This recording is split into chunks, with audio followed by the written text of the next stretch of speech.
تربت board کے خلاف وطن ٹیچرز ایسوسی ایشن ضلع کیچ کے زیر اہتمام احتجاجی ریلی نکالی گئی۔ یہ ریلی ڈویژنل ڈائریکٹر تعلیمات مکران کے دفتر کے سامنے سے نکل کر بلوچستان تعلیمی بورڈ مکران برانچ کے دفتر میں پہنچ کر اپنا احتجاج ریکارڈ کیا۔ ریلی اور احتجاج کی قیادت WTA کیچ کے ضلعی صدر مفتی سعید احمد بلوچ کر رہے تھے۔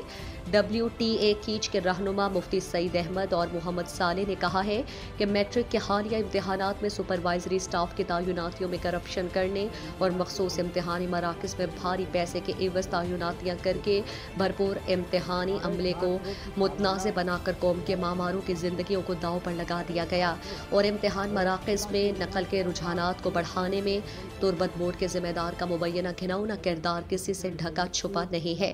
ان کی موجودگی میں میٹرک کے حالیہ امتحانات کے شفاف انعقاد ناممکن ہے۔